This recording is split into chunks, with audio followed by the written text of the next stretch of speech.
In the lineup for today, WNBA semifinals are set. We'll make our predictions for both series, talk some postseason awards. Plus, we'll talk Chet Holmgren's injury and the Lakers adding Pat Bev. Lace them up and lock in. JWJ.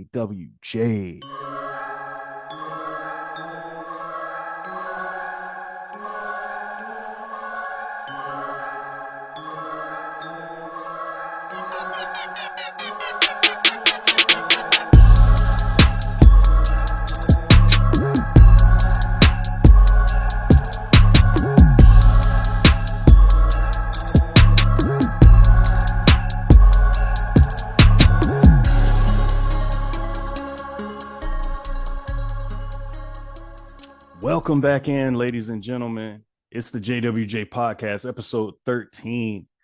We finally made it, James. Episode 13. It feels like we started so long ago, man. Like it's only 13, but man, it's been a journey. We gonna call this the lucky one. Damn that number. Let's go. Let's get it, man. I hear you, man. So as we talked about, man, we gonna get right into it. WNBA playoffs are set. We got the Las Vegas Aces. We got the Seattle Storm, Chicago Sky, and the Connecticut Sun. The Final Four are set. So, James, I'm going to just go ahead and kick it to you, man. Who you got and who's going to the finals? No surprise here that the top four teams record-wise made it this far. I feel like the disparity in the WNBA is still definitely there. So, given all of that, I think that trend is going to continue. Sorry, Connecticut. Sorry, Seattle. And sorry to one of our, women's Hall of Fame best friends, Sue Bird. Y'all are going home. The WNBA finals this year, we're going to see the Aces and the Chicago Sky. I'm gonna go ahead and say I think on the Vegas side, we're looking at a best of 5 now. So I think, I think looking at a best of 5, Seattle's gonna get 1. Vegas is gonna take that in 4. I think it'll be a 3-1 series that way, and I'm gonna go a little to the extreme here. I think on the other side, and this is what's going to set them up later, but we'll get to that later. I think on the other side, Chicago and Connecticut, I'm going to be bold and say it's going the distance. I think Chicago is going to win that one, but it's going to take all 5. I think it'll be a 3-2 series that way. Okay. I got the Aces over Storm. I got that going the distance. And I'm gonna go Sky over Connecticut in 4. Okay. That'll be my pick. And then I say the Aces go all the way and A'ja Wilson wins MVP. Talking about in the finals, you mean? Like finals MVP? You mean? Yeah. Okay. No, that's where we actually might possibly disagree again. I as much as I love A'ja Wilson, I still don't think it is a 100% given for her to take that finals MVP if Vegas should win it. And I'm going to give you a prime example in a minute. I'm going to start by saying, looking at the regular season, while she was their best all-around player, there were so many other players that also contributed to what happened. And I feel like we would be crazy not to mention a Kelsey Plum. Mm-hmm. So on that same token, I think that the finals is where that's where you really start to see certain players kind of show what they're really about, and we might get some surprises from some people. Case in point, Candace Parker goes back home last season, but yet in point, finals MVP ended up being Kalia Copper, who most of your casual fans probably had never even heard of. So I think that I don't think it's a given that A'ja will take it. I think that she's definitely going to make her mark, but to me, the underdog to take it is going to be Kelsey Plum, because I think that while A'ja's done her thing, I don't think that this team goes as far as they do without Kelsey sitting behind A'ja, without Chelsea Gray, It's so many ladies on that team that have done what they've done. So I think Great that collection of talent. it's really, yeah. I think it's really going to come down to who takes advantage of that stage. Not to say that Asia won't do it, but I also think there's plenty of other ladies on that team that can. Yeah, for sure. Now that we've gotten our predictions out of the way, a couple other things we want to get to. A couple postseason awards came out, three of them here. James Wade, Chicago Sky gets Executive of the Year. The Chicago Sky led in team field goal percentage in the league at 48, over 48%, and in assists at 24.3, and they tied for the best record in the league at 26-10. So, James, with James Wade winning the Executive of the Year, what do you think of that? I'm not surprised at all. I mean, if you think about what an executive's job is, I mean, his job is to gather up the best talent possible. His job is to put the team together. And I say his because it's James Wade, but his, hers, whatever. The executive's job is to gather up the best talent. And if you look at it going into this off season, um, I don't think there. I think they might have only had, and when I say they, I mean Chicago. I think Chicago might have only had like one player under contract going into the off season, and during that off season, Candace Parker's still there. You make sure that Allie Quigley is still there. You make sure Courtney Vandersloot is still there. Kalia Copper, you bring Copper back, and then on top of that, you go and get Emma Mieseman, who is a former I want to say Finals MVP when she was in Washington a few years ago. You bring in a former Finals MVP. You bring in so much talent, and you have a team that just won a ring, and you somehow found a way to make them better. And you end off the year tied for the best record in the league. So you can't argue with what he did. From a front office standpoint, I don't think anybody in the league did a better job this year. So I think the award was very fitting. Yeah, and that's saying something, because I mean, it's not guaranteed that you can retain most of your team. And with, especially with the league the way it is, and not having as many teams, like it's common for people to change teams and things like that. So, Mm-hmm. for them to keep that team together and strengthen it and have it, right there, like you said, tied for tops in the league. I mean, that's huge. Mm-hmm. So, I mean, I agree with you. I don't think it's too much of a surprise there. And keeping up with that same thing, it's also not a surprise. Rookie of the Year, Ryan Howard of the Atlanta Dream. Uh, ATL, Shotty. yeah, so she's the first number one pick to win Rookie of the Year since Asia Wilson in 2018. It was pretty much unanimous, 53 of 56 votes there. But she averaged 16 points, 4.5 rebounds, and just under 2 steals per game. She led all rookies in points, assists, steals, and minutes. So James, she's right there in your backyard now.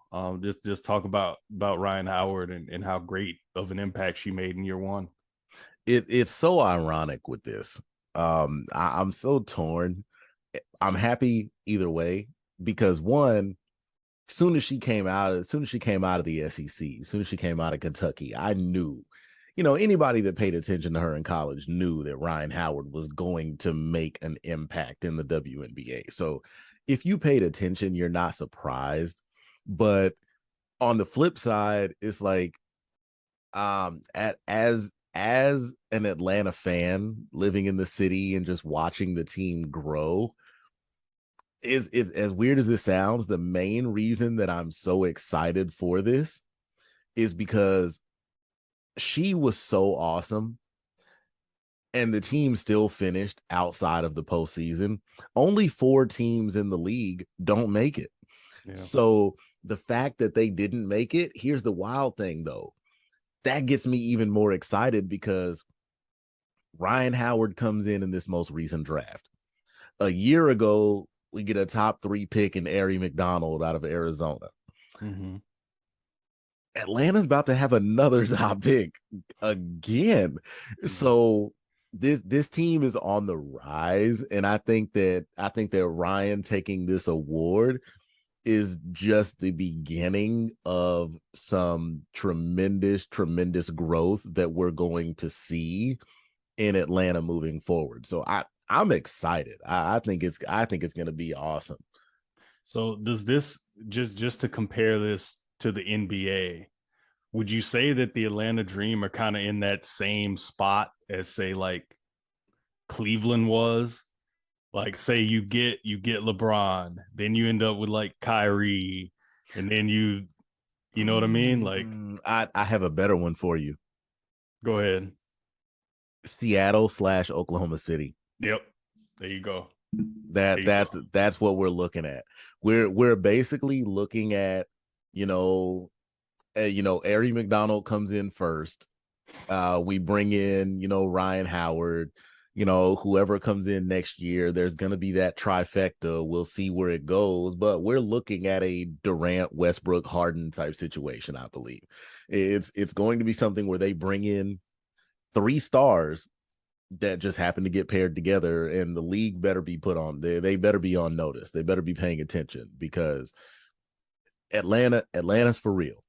And I know it sounds funny to say that with a team that overall record wise performed so poorly this year, but you can't ignore what's been done. Like, one of really interesting thing with Ryan Howard this season, she made 85 threes on the season, third in the league, and that's actually a rookie record. 85 threes on the season. If you watched her at Kentucky, she's a bucket. Again, She proved it this year. Shouldn't have been surprised. And not only that, um, set rookie records in Atlanta for points and rebounds. So she's here to stay. Ryan Howard is not going anywhere. And I think that depending on who the team manages to pick up, I know, I'm sure we'll touch on that on later episodes, as far as, the diamonds in the rough, the stars of, the future WNBA stars, I should say, that are going to be coming out of the college ranks and elsewhere. But Ryan just set the standard in Atlanta, and anybody that comes in after her is going to have some big shoes to fill. Yeah, and just one more point on that.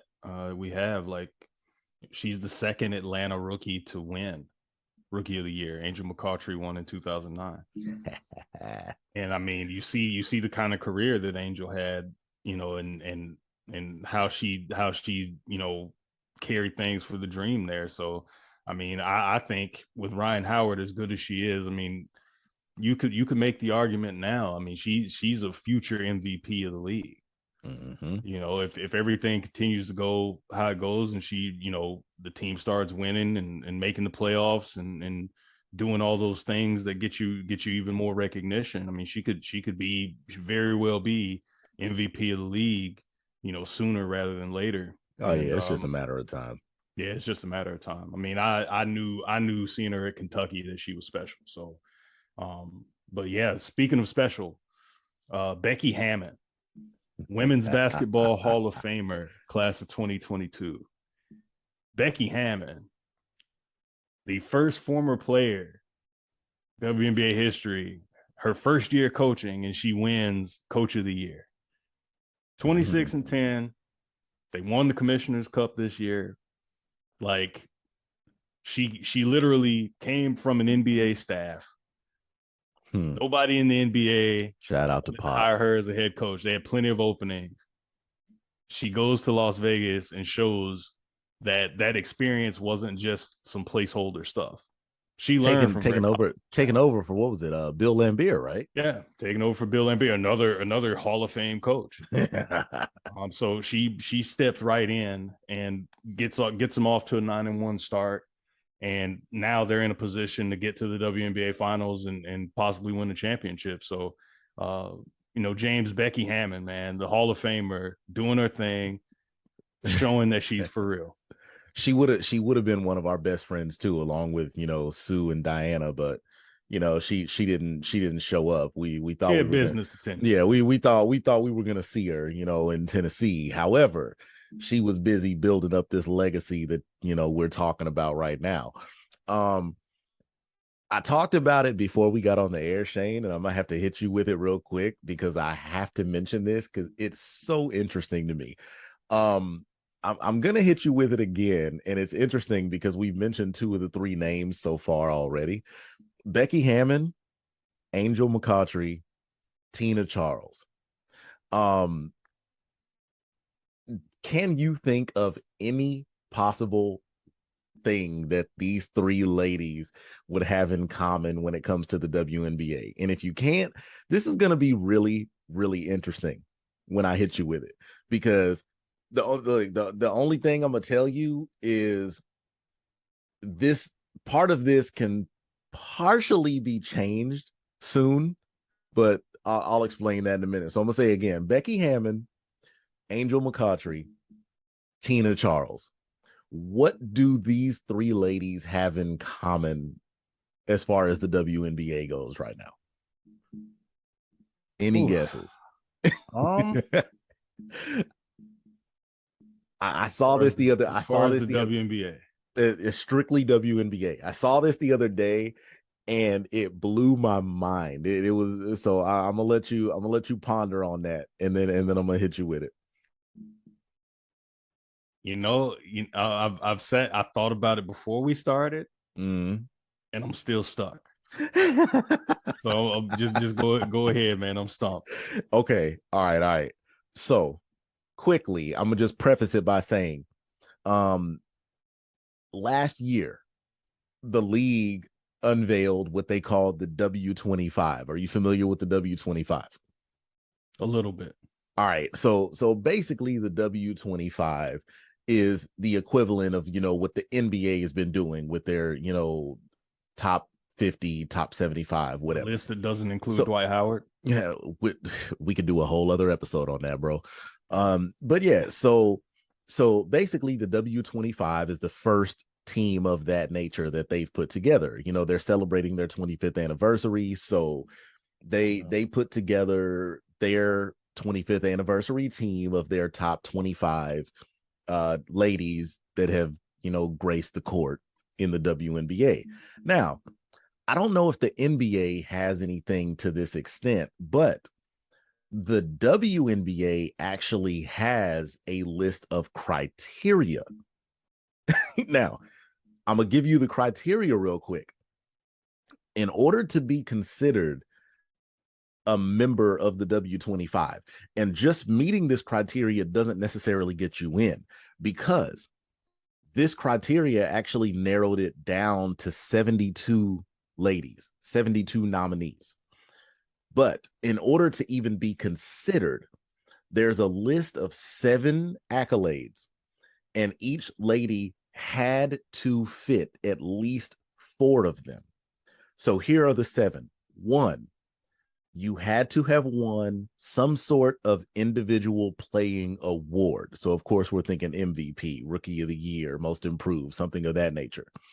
2, you had to have made at least one all WNBA team. 3, you had to have made at least one all defensive team. 4, you had to have made at least one all-star game. 5, you had to be a member of at least one WNBA championship team. 6, you had to have a ranking among the top 40 of career leaders in any major stat category: points, rebounds, assists, steals, blocks, whatever. And lastly, another thing that could get you in is being a winner of the WNBA's Community Assist Award. So, in order to be considered for the W25, one of those 25 most legendary women of the first 25 seasons, you have to have checked off at least 4 of those 7 things that I just gave you. Now, I like that. I love it. But here's where the solution to my riddle comes in. You ready? Go ahead. So Becky Hammon Tina Charles, and Angel McCautry. They are all members of the W25, right? Mm-hmm. They are the only 3 on that list that did not win rings as players during their careers. Wow. Yeah. Yeah. Wow. I was blown, bro. Now that you give me the criteria, okay, yeah. Yeah. They're the only 3 ladies that are included in the W25 that did not win rings as players. And that's why I was saying, like, we could partially say that part of that might be fixed soon, because Becky could possibly win one as a coach, but none of those 3 ladies won rings as players during their careers. Only That's 3 crazy. ladies on the list. That's crazy considering that criteria. That's wild. Yeah. Yeah. Wow. Kudos to you, man. That's a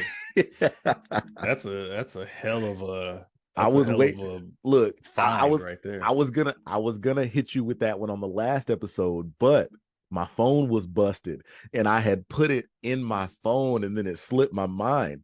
So I didn't get to give it to you. But yeah, they're the only 3. Every other woman that is on that list, the other 22 women, all have at least 1 ring. That's insane. NBA should take note, because it's yes. We'll probably touch on the NBA 75 before the have to 76 season starts. No, look, I was just about to say, I mean, the way they do these awards, we have at least 25 years to talk about it, right? Yeah, for real. Now, so we go from the WNBA. We're gonna switch gears a little bit, and head over to the association. And the big news there is Oklahoma City Thunder first round pick Chet Holmgren is out for the season with a Liz Frank injury, suffered at the J Crossover Pro-Am game, trying to go up with LeBron, came down wrong, hurt his ankle, and now he's out for the season. So big blow to OKC. To my understanding, the Liz Frank is more of a foot injury, isn't it? Yeah, it's kind of it's the foot, but obviously everybody thought it was the ankle at first. Yeah. I'm not 100% sure on it either, but I believe, just from what I've read, it almost sounds like a Liz Frank injury is more of like a dislocation of bones in the foot, which sounds incredibly painful. Yes. Yeah. So I mean, not that it would matter to him much, but it says that, one of the major, a couple of the major things you'll see is like severe swelling and, struggles with like bearing any weight on the injured foot. But I mean, on one hand, I mean, I guess Oklahoma City is kind of lucky because I think Chet Holmgren weighed in at like 47, 48 pounds. So I mean, I guess I thought it was 53. Maybe. I mean, he did. You know what? He was wearing that chain draft night, so that's like that's at least 6, 7 78 pounds. Then. Yeah. So I mean, but I mean, on the flip side of that, though, before we even get into other implications, one thing that works Oklahoma City's way is now you don't have to pretend to tank for Victor Wembanyama, Wembanyama next year. Y'all are still going to be just as bad because the guy that you drafted to bring in to help you is not going to be able to play. Yeah, I mean they're in a unique position because I mean they're still kind of playing with house money. I mean they got Josh Giddey, who looks like he can really play. Yeah. They still got Shai Gilgeous-Alexander. They just re-signed Lou Dort. Yeah, man. And I'm a big Lou Dort fan, man. Yeah, I like Lou Dort, man. Lou Dort gave us the business last year. Every time we played him, I'm a Lou Dort guy. Yeah, and then they still have some interesting pieces there. I mean, obviously we're still looking at Dane Alt as a coach. We're still looking at if we can get any semblance of what Alexei Pokashevsky can actually be in the Oh, NBA, cool. he is they were saying that him and Chet would be the thin towers this year. Yeah, apparently a Um, little too thin. yeah, a little too thin. And Y'all should have hit a I just wanted to buffet. see how they would play together. Yeah, maybe you should have hit a buffet instead of hitting the pro am. That's all I'm saying. Yeah, because the Poku thing is interesting because I don't think there's one player in the NBA that really has the combination of ball handling and all these different things that he does not have a specialty at 7 feet tall. Mm. It's And you very interesting. and I mean and just looking at the youth of the roster, a couple of big names that we forgot real quick, man. Darius Baisley and Usman Jang. Yep. Yep. Like, And Usman Jang was a pick this year as well. and yeah, and while we're talking about this year again, I mean, we have what I'm gonna call the Spider-Man, Jalen Williams. Yeah. Yeah. So there's so much there's so much young talent that they've accrued with all the 714,612 draft picks that they've acquired over the next, I don't know, It's what, down to 12 years. no, it's down to 10. They gave two of them away. Okay. Yeah, so yeah, it's a little, just they lost a couple. Oh, okay. Yeah, just a couple now. But they still But they they still do. have like every pick in next year's draft though. But see, that's what I was gonna say. Yeah, before they had every draft pick up through 2029. Now they have every pick through 29 except for like two of them. Yeah. So, yeah. Yeah. So But they'll probably make trades before then, so they'll have them back. yeah. I think this is on a serious note. Shout out to Lance Storm. If I could be serious for a minute, long as they don't wrestling hit any, fans, you'll get it. long as they don't hit any right to censor music or anything. Yeah. And we'll stay away from that. But Yeah. but no, like it's a big blow for OKC. Obviously, anytime you have a top pick like a Chet Holmgren, who's number 2 pick in the draft, um, there were some concerns about how his body would hold up. In summer league, he had issues with his ankles. I know he had a couple games where he twisted ankles, he sat out. Mm-hmm. With his build, I mean, he's listed at 7'1", but he's only 195 pounds.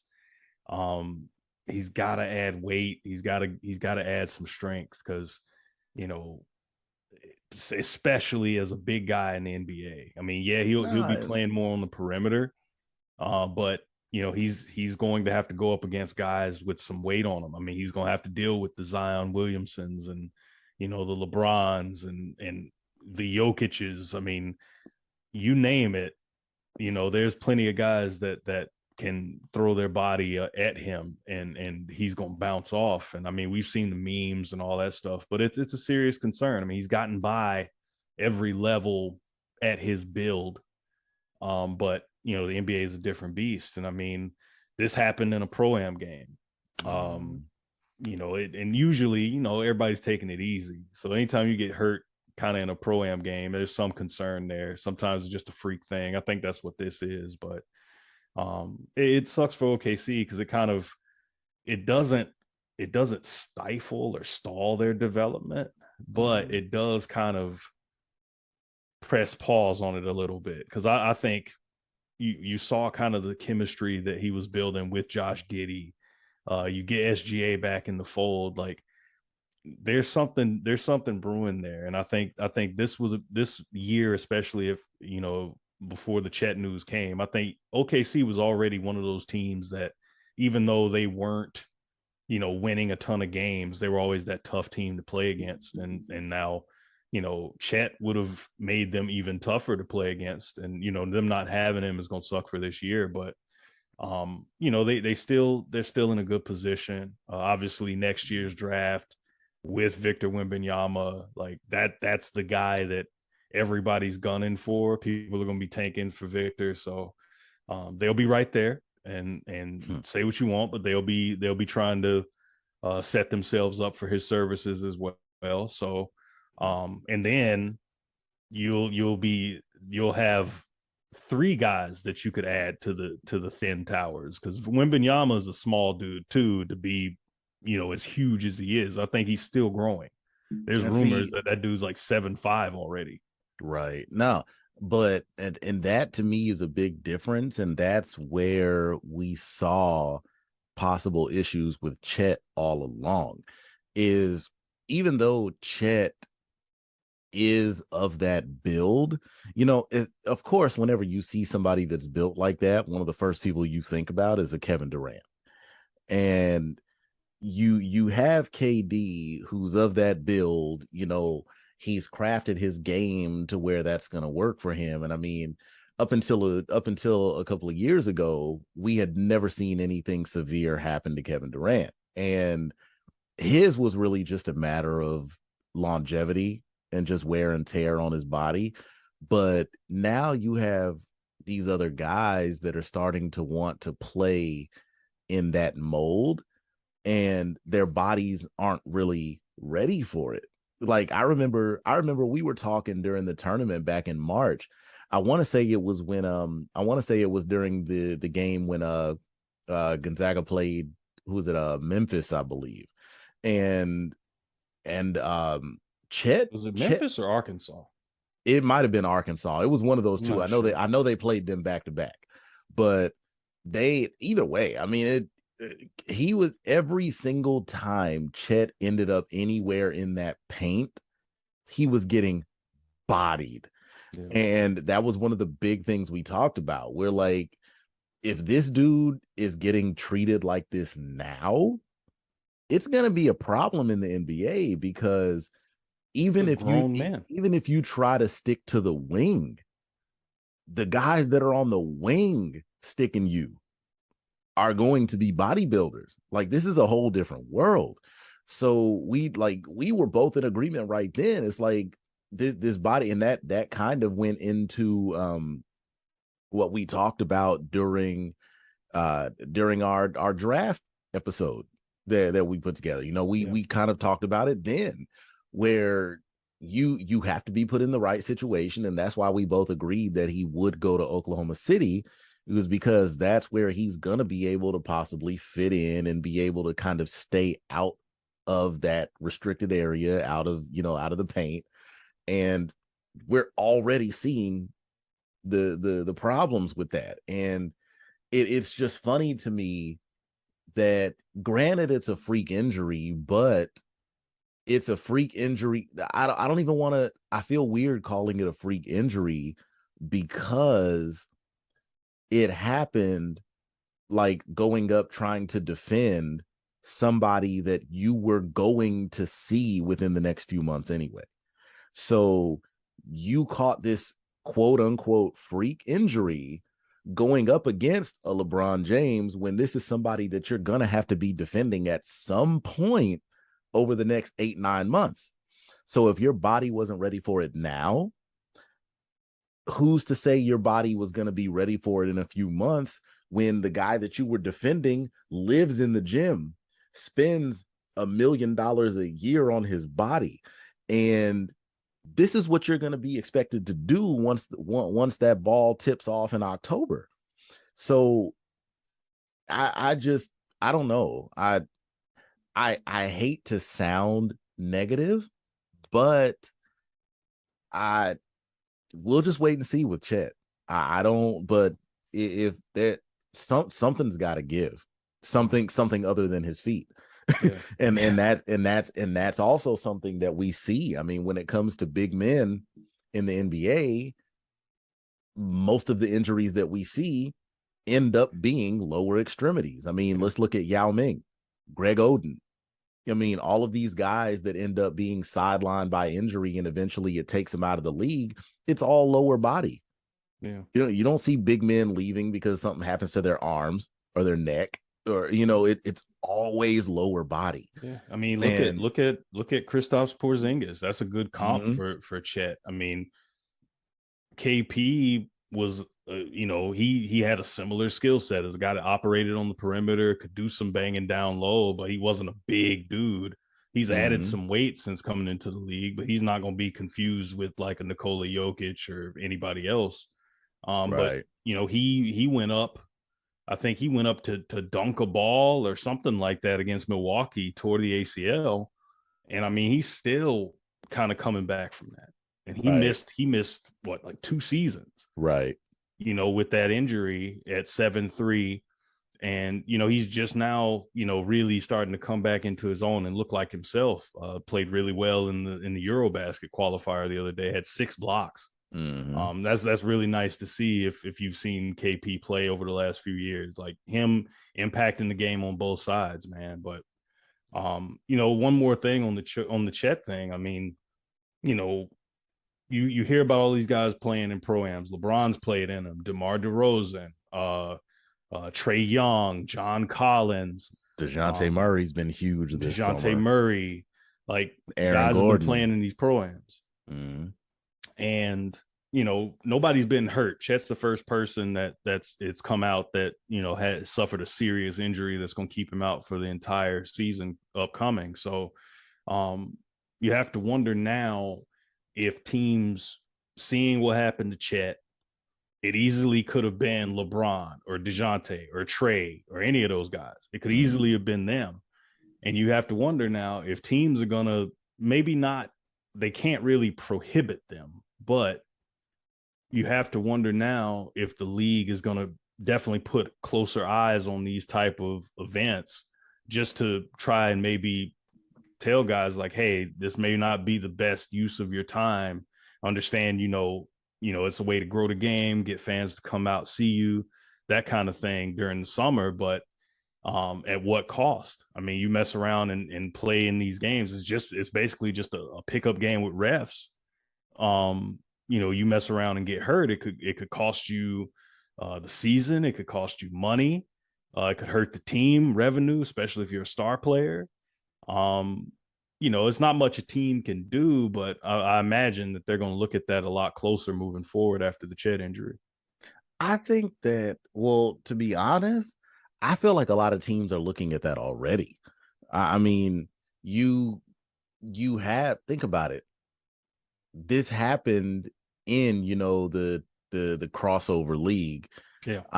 It's not like it, and I'm willing to bet the reason it didn't happen in some other little knockoff league is because I'm pretty sure that these teams are probably talking to their players already.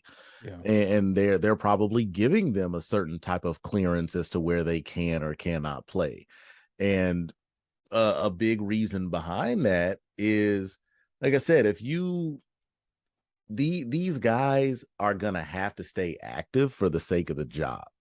So if it's like, what would I look like as a coach or as a GM or as I still feel weird calling them governors. That sounds so weird. I don't I'm not care. going to call them governors. I'm I'll like, save governor for politics. I don't care. Yeah, y'all can throw that race stuff in there all y'all want.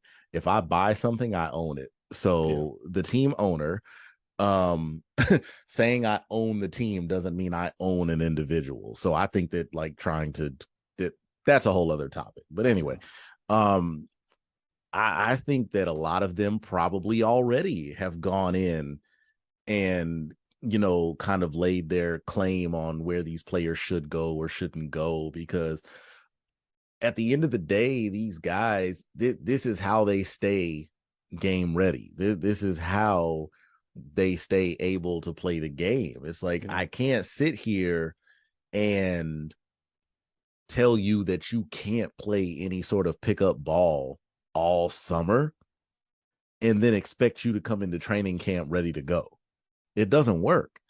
So as much as it sucks with what happened with Chet, just like you said, first major injury. We haven't seen this with anybody else.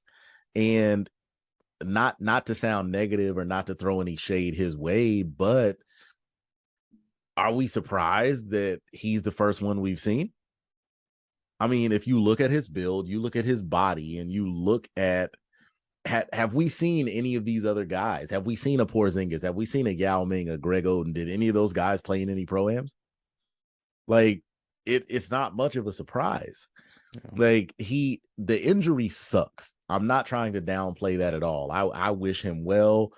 I really do hope that he's able to come back and have a successful career. But are we really surprised that we saw this happen?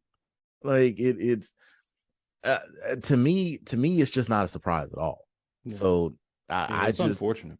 yeah, It's unfortunate. I mean, didn't we? I mean, we saw there was one kid, I forget his name. There was one kid tore an ACL in summer league. I can't think of who it was. But yeah, I there, can I think I remember. I can't recall. I yeah, can't he recall the tore an name of his. ACL in summer league. And if you think about it, summer league's kind of a pro am. Like, I granted, you're told you, not having any, look, seasoned vets coming out there the playing. You big got some guys that are just trying to get contracts, but I mean, the it's the same thing. It's like it's a risk that comes with the game. there is only one difference between summer league and pro am. You know what it is? What? The league makes money off one of them. Yeah. That's it. Yeah. That's it. It's okay for you to come and play for us and risk getting hurt in July, but don't you dare go out there in August and play for somebody else. What's the difference? Yeah. It's the same thing. I'm out here risking my body. Nothing I do playing amateur ball in July is going to necessarily contribute to a championship the following June. Yeah. So for these league offices or these team offices to sit here and be like, yeah, you can go out here and risk getting hurt in July for us, but don't you dare go out there and play in that program and risk doing it out there, makes no sense to me. Yeah. I don't know if anybody's necessarily taking that stance, but it's kind of it's reminiscent of a few years ago when Mark Cuban, I think it was 2014, Mark Cuban had came out and he was talking about, guys playing in the FIBA, the Olympic tournaments, things like that. Um, he had a guy that played in Eurobasket with Dirk. And, I think he was kind of against his guys doing that because he kind of wanted to protect his investment. But, I see kind of where Mark Cuban was coming from. He was just saying, like, there's not enough, there's kind of not much to gain in terms of NBA teams, what they can gain from a player going over there and playing in it. And I think he was just thinking of it from more of a business sense. But I Of think, course, you it's know, from guys are his. going to represent their countries and things like that. So, I mean, anytime you lace up and play, Yeah, there's a risk for injury there. no, and yeah, from his standpoint, it's and I've said it before, I'll say it again, it's absolutely financial. That as an owner, let's be real, you do have compassion for your players, you do care about your players, any good owner does, but at the same time, at the end of the day, for you, it's about that dollar bill. Oh yeah. So like I would even pose that same question. It's like if an owner was to come to me and say, I feel some kind of way about the pro-am or this or that or whatever, I would hit him with the same question. So you would be okay with losing a player for the season as long as they get hurt during the summer league? What's the difference? You would still be losing that talent that you're pouring into. So regardless of where it happens, that guy is still gone. Yeah. So that to me I is think like it, I think it makes it a little easier to swallow. I think honestly, because I mean, if like we talked about before we came on air, like there's guys that hurt themselves doing things that aren't basketball related. Classic now see case is that Jay Williams with the no Bulls. no no well that see that is to me that's very different. That's what I'm saying. Yeah, That that's very different. That's like I said, when it comes down to strictly yeah, basketball, is what I mean. yeah. Like Like, those idiots, yeah, you have a Jay Williams, you have what was it, a Monte Ellis. yeah, It's I'll take a shot at my own team and go with Rodmanovich back in the day. yeah. Like, Shout out to Vlade. and then on top of Lottie, he lied about it. Yeah, like because at the end of the day, he knew he was wrong. Like no, snowboarding, right? yeah, snowboarding. But I can't remember what he said happened, but eventually it came out that he was snowboarding. Yeah, But like Yeah, he like that he made that up some mess. situation. It's like, Now yeah, like what we were that's talking. very different. Yeah. Yeah, like a classic case of it happening kind of in a controlled environment is Klay Thompson. You Mm-hmm. know, coming off his ACL rehab, he tears his Achilles. Mm-hmm. You know, and we know about the layoff, we know about all that. I think if a guy gets hurt, you know, and especially in that kind of situation where it's controlled environment, it's a workout, he hurts himself. It's Mm-hmm. like that's just those are the breaks. And Mm-hmm. and you know, if a guy's doing something that's not basketball related, they get hurt, like that's super irresponsible. Right. And that's but But you that's know, if you're doing the activity that you get paid to make a living off of, it's like, okay, like I can accept it. And I think even in these international tournaments, it's like there's a lot of guys that don't get hurt, and but we mm-hmm. have you know, that horrific injury to Paul George, like that's what kind of spurred the whole Mark Cuban comments back then. Mm-hmm. Is, you know, what's the benefit? You know, we have all this money kind of tied up into these players, and then they get hurt in these competitions that they don't necessarily have to play, and then And you then know it kind of it hurts their NBA product because that's a franchise guy, and but then it also again, kind of just it just creates a situation where you're like, man, no. should I let my guys go play there? Like, And I then understand his reticence, but but also like he has to also accept the risks that come with that. and that's what I was gonna say, because it's like for every Mark Cuban that had something to say after Paul George got hurt, Mm-hmm. how many owners voiced a problem with it when nobody was getting hurt? Yeah. Like, if you were really that worried about your investment, wouldn't you be concerned about it before their injury showed up? Yeah. So to me, like, again, it just goes back to, it's not even concern for the player, it's concern for the dollar bill. Yeah. Um And I mean, you they're businessmen first. no, and I mean, And yeah. and I understand that, but at the end of the day, that's why I'm like, come out and say that. Like if that's the thing, come out and say that. Yeah. Like, it's basketball. They're gonna get hurt. Like, these guys are playing this sport for a living Yeah. on almost a daily basis. Like, so anytime, I can literally get hurt walking down the stairs to go to my car to drive to work tomorrow or Yeah. Monday or whatever. So there's risks with everything. Yeah. So to say that I shouldn't go and dribble a basketball somewhere else when the assumption is that I could tear the same ACL that I'm going to tear in your practice gym, and either way I still wouldn't be able to do my job for you, that doesn't make sense to me. Yeah, and I mean, and we've seen it happen where it's not even people being irresponsible. I mean, look at the John Wall situation. Didn't he like Mm-hmm. slip in the shower or something Mm-hmm. and like tore his Achilles at home? And you see how that's cost him. So it's not even necessarily a basketball issue necessarily, Exactly. but like I said, it's in basketball terms. If it's a controlled environment, things like that, like guys accept the risk. I understand owners definitely want to protect their investment in these players and in their for their franchise for their long-term success, but you And know, you then, can't prevent them. You just have to let them know, like, hey, you know, we need you this season, like, you know, yeah, just make sure you're and prepared when you go in there, and that's all they can and then do. another reason that I feel like nothing is going to change with that anytime soon: who's going to determine what a controlled environment is?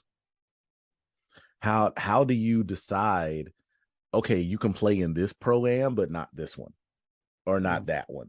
Because the crossover league has been a highly regarded league for a long Yeah. time, Yeah. and it just so happens that one of the issues in this particular game, supposedly there were complaints that there was like a lot of humidity in the gym, Yeah, there was and condensation it on the and it floor. Yeah, added to the floor. Yeah, the floor they actually conditions. called that game So early. right, but here's the thing: they called the game early after Chet got hurt. Yeah. Like, it even makes me wonder, Do they call the game early if Chet doesn't get hurt? Like, so many of these things are reactive. It's like everybody wants to sit here and be like, oh, he got hurt. I knew we shouldn't have been out here. But for the last half an hour, you were running up and down the court. So I don't want to hear that. And that just reminded me of something. So, and that whole condensation on the floor thing just reminded me of me playing rec league when I was like 16. We had a tournament, and it was at this Boys and Girls Club. And it was like, it had been bad weather in there. It had been super humid. It was an old gym. Which one are you talking about? Like, Austin? Yeah. So I think it was the Lake Laurie Boys and Girls Club here. So I hate that gym. Oh yeah, me too. But I hate that gym. Yeah. So anyway, basically what happened is they went to us before the game. They said, "Hey, I don't know if we're gonna be able to play tonight." And we're like, because we've been sitting there for a couple hours, we're ready to play. And they said, well, there's condensation on the floor, like it's really like it's kind of unsafe. I mean, if y'all decide y'all want to play on it, that's y'all. But I don't know if, like, in reality, they should have been like, look, you can't play, like, we can't let y'all play. It's condensation on the court, is unsafe. So we were kind of impatient because we'd been sitting there. Plus, we're 16, we don't care. So, right. So it was put in our hands and we said, yeah, we'll play. And so I'll never forget it. So we didn't do the jump ball. They decided like we were going to get the first ball. We just take it out and go down the court. I inbounded. I literally, everything was fine until it was time to inbound. I inbound the ball. Point guard's bringing it up. I take off to run down the court behind the play. Whoop! Bam! Flair flop. Straight up Ric Flair flop right underneath the basket. Bam! I'm like, oh, it's going to be a long night. And immediately I started thinking, man, we really wanted to play this game. We should have listened and not played. Right. Now, I say that to say, and this will be the last point before we move on with this, but like, a lot of times you kind of have to tell the players no, because the players are going to want to play no matter what. And sometimes the players let that whole wanting to play kind of dominate everything else and supersede that. And, we don't always know what's best. It's just like with injuries. It's like, we've played through a lot of stuff. I've played through ankles and backs and necks and wrists and knees. Like, I've played through a lot when I was playing a lot. And it's like, everybody knows about that ankle you don't let heal. It's just going to get weaker and then you end up hurting yourself. But it's like, as a player, it's like we want to play. And it's like sometimes you have to just tell the players no. And see, that's where I think the owners are kind of coming from. It's like, yeah, they don't want to like encroach upon the players to, not, they're not trying to tell the players you can't do this, but they definitely want to influence. And the reason, like, I don't know. And the reason they're not telling them they can't is, again, back to exactly what we said. The better those players are, the more money ends up in the owner's pocket. Absolutely. So they're not going to tell them no. And that's why it annoys me that it's a reactive situation. If you really care, tell them no.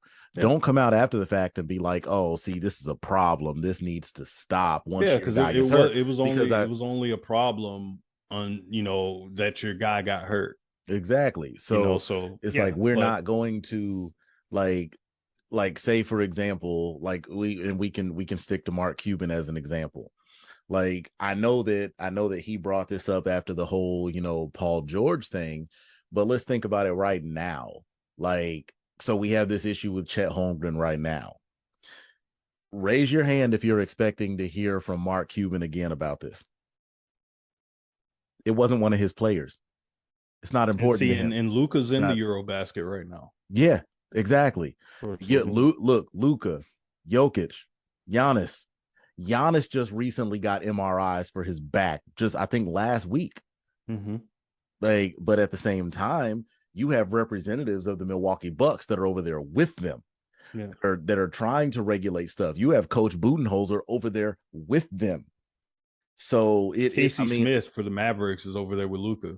Yeah. So I mean, So I mean, it's being handled very different ways, and that's why I'm like, there's no way it should be cut out altogether. Because again, at the end of the day, the question is, if you want these guys to get better at their craft, how can they possibly do it if they're not playing? Yeah, and that is going to be a broken segue into the last point that we're going to talk about, and that is we had a trade. We had a trade. The Utah Jazz sent Patrick Beverley to the Los Angeles Lakers for Taylor Horton Tucker and Stanley Johnson. This is a interesting trade because you get Patrick Beverley. It's not Kyrie Irving like everybody thought it would be. Thank God. It's not Donovan Mitchell, but it's Patrick Beverley. He's going to play for LeBron and the Lakers. But everybody knows. I like how you preface that because it's definitely true. Yeah, yeah. And, so on one hand, with this, they give up two promising young players. Taylor Horton Tucker, who had a disappointing year last year after signing a free agent deal, and then Stanley Johnson, who was brought in that they could have used for more wing depth. Both of those guys sent to Utah. Hopefully that's not the shadow realm and we don't see or hear from them ever again. But the bigger issue here is Patrick Beverley's coming to the Lakers and Russell Westbrook is there. And everybody knows they got beef. This dates back to when Russ was in OKC and Pat Bev was in Houston. Yeah, 2013, I believe. Yeah, I want to say I think it was the playoffs. The injury timeout. And so I think Russ was coming up to call timeout and Pat Bev kind of like rushed him.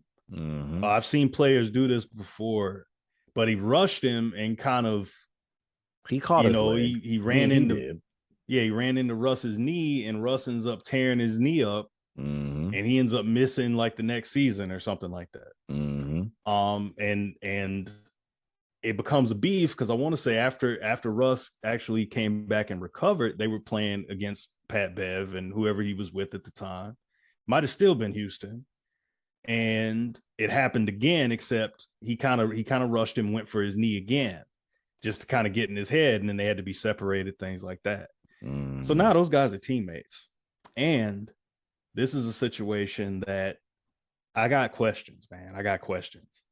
And not the least of which is Pat Bev is there, and he's been a starter on pretty much every team he's played on, and he's been in the playoffs with pretty much every team he's played on. Is he going to get the start at point guard over Russell Westbrook? Could that happen? In my opinion, absolutely. Should it happen? Yes. And the reason I say it goes back to there's so many things I can say about this right now, but I'll just answer that question first off. It absolutely, if Pat Bev ends up the starting point for the Lakers, I have no problem with it. And the reason that I have no problem with it is because right back to what I told you, as soon as the Westbrook trade happened, you remember why I told you I was not a fan of that trade. It's not a good fit. Too many ball dominant guys. Yeah. The biggest difference between Russell Westbrook and Patrick Beverley does not give a single solitary damn if that ball ever touches his hands. Yeah. He doesn't care. And if you're on a team with a guy like LeBron who can play the point whenever it's necessary, Patrick Beverley is simply out there. You know me, like we talk about it all the time. The people that I feel like are constantly missing in purple and gold are those dogs. Mm-hmm. Patrick Beverley is one of them. He's that guy where, you know what? Stats don't matter to him. The only thing that matters to him is he wants the win. Yeah. And that to me is the one thing that sets him apart from Russell Westbrook. I would absolutely give the starting spot before I even see anything right now. He would be my starting point guard. To me, it would, after last season, it would be up to Russ to prove otherwise. Mm-hmm. Not Pat. We brought Pat in for a reason. So, Russ, it's up to you to show me if you want to keep that spot. Now, another reason that I think that Patrick Beverley is probably going to keep that spot is because I don't think the Lakers are finished. as far as making moves. There's been talks. They kind of get me excited, but not too excited, because this is one time I am reactive. I like to wait to see if things actually happen. There's been talks of now the Lakers possibly being a little more willing to include multiple first rounders to try to ship Westbrook to Indiana. There's talks of trying to ship him to Indiana to again improve shooting and defense by bringing in Buddy Hield and Miles Turner. If it happens, oh hell yeah. I'm all for it. Who would say no? In this instance, the only person that might say no is Indiana. Like, and they're justified in that reasoning. I mean, why would you want to give those guys up? But Russ would never play a game for Indiana. No, he wouldn't. More than likely, they'd buy him out, because if Indiana's willing to do that, then Indiana's going to be at the point where they're probably on full rebuild anyway, because they just got rid of Malcolm Brogdon. I mean, if you end up letting those guys go, like, who's left? There's they got not Tyrese much. Halliburton. They do still have Halliburton. I mean, they're not going to let him, get touches taken from him from Russ. No. While he triple-double hunts. Like, that's not going to happen. It's a full-blown rebuild there. Yeah, so I think, to me, I feel like that's the next move that LA makes, and I just think I think it's just a matter of time thing. I think that is going to happen, but even if Russ stays in LA, I think the starting spot belongs to Pat Bev, because we talk about fit. And I mean, it's all he fits what that starting lineup is all about. Not only will he be the starter, he's also going to be the closer. Yeah. Because when it comes to closing out games and you want to get that scoring in, you're going to rely on a LeBron. You're going to rely on a hopefully healthy Anthony Davis. So 2 is enough. Yeah. You're not going to have Russ out there in that final lineup with them. You're going to want somebody like a Patrick Beverley out there handling business. And I heard this on the radio the other day, and it took me a minute to sit back and think about it, but the truth behind it is a little scary. If you have a healthy LeBron and Anthony Davis inside of the 3-point line, is there any defensive point guard in the league with that kind of backup that would be more scary than Patrick Beverley? When you can play on the wing with that sort of like wanton disregard because you know you have that kind of backup behind you. Yeah, like it's gonna make a guy that's already an aggressive defender even more aggressive. Yes. And see, I think it's a good fit because he offers 2 things that the Lakers did not have last year, and that's 3-point shooting and defense. Mm-hmm. And I mean, Pat Bev hits 38% from 3. There you go. And yep. Anthony Davis, they're trying to get him to stretch the floor more. LeBron's improved his 3-point shot, but they still need more shooters. So I saw where that goes. I saw an interesting stat the other day. It said, as of right now, with that trade going down, Patrick Beverley is the best 3-point shooter on the team right now. Yeah. And it's not hard because they were so rough from 3 last year. And and now here's the question I got before we sign off. Mm-hmm. And this was a report that came out from someone from The Athletic that says that the word is that the Lakers plan to either get a trade where they send Russ off, or they give him the John Wall, Stephon Marbury treatment and just tell him to stay home. Mm-hmm. Now, does that happen? And do you think that Russ, does he play for another team if that happens? Does he get sent home, and does he end up with another team? In my opinion, it might happen, but I don't think LA is going to do it. I like I said, I think that they're either going to give him a chance to play or he's going to get shipped to Indiana. Indiana might do it, but I don't think the Lakers do. I think the Lakers would give Russ a chance. If he gets shipped out, Indiana might pull the plug, pay him off, do whatever they have to do. Mm-hmm. Because again, like I said, They have the money if Indiana makes that kind of move, they're gonna be in tank mode anyway. Yeah. So they wouldn't want him there, because even whatever, say what you want to say about Russ, but if he's on your team and if he's a primary guy that you actually put focus on, he's gonna help you win. Indiana doesn't want that. So if he ends up there, I think Indiana cuts him loose. Yeah, he either helps them win, or he puts up empty stats and they win 22 games. Yeah, if that. Yeah. And I just think that this, just his whole experience in LA, it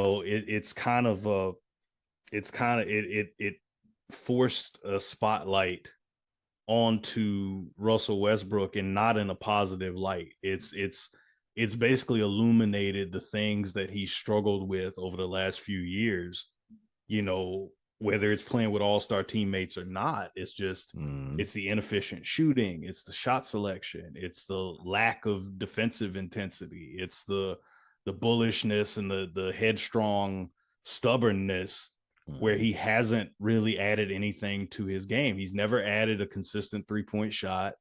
Last year he was taking shots off the backboard, like from mid-range. Like that lets you know, like, his confidence in his shot is just is gone. And a big part of that is communication as well, because it's like so many people can come out in the media and say these things, but it makes me wonder how many people pull him aside in private and tell him this. And does he want to hear that? It's like, and even whether he wants to hear it or not, it makes me wonder how many people have actually tried. Yeah. Like, how many people can't play with LeBron, then man. It's that whole superstar mindset. Yeah. How many people, like, he may not want to hear it, but that doesn't mean you don't tell him. Yeah. And that, because of that, that's one of the things that I've already appreciated so far with Darvin Ham. Mm-hmm. Is Darvin Ham has already come out and said, like, if he needs to be on the bench, that's what's going to happen. Yeah. Now we need to see what happens in private, because you can say this up front all along, but if you're all talk and we just sit around waiting, then y'all basically look like the West Coast Brooklyn. Yeah, I took a shot. Like, you're all talk with no action. So it's a matter of seeing, are you actually going to build on what you've said? You've already told us that you have no issue bringing him off the bench. Are you actually going to do it? And this is an opportunity. We get to see, like, what kind of year Russ will have. I assume he will start the year with the Lakers. I don't know. We'll see if he wins, if he keeps his starting job, or if Pat Bev does indeed supplant him and become the guy there in LA. He's obviously a more natural fit next to LeBron, as we said. So it'll be interesting, man. A lot of people are going to be looking at Russ to see, like, okay, did this whole LA experience get through to him to make some changes in his game and maybe take a back seat that he hasn't, wanted to take, even with guys that were better than him. He didn't want to take that with Kevin Durant when they were in OKC. I think he was the main thing that was holding them back, I felt like, at times. But, like I said, we'll just have to see. But with that being said, man, y'all know the drill. If you've made it this far, thank you for rocking with us, man. We really appreciate it.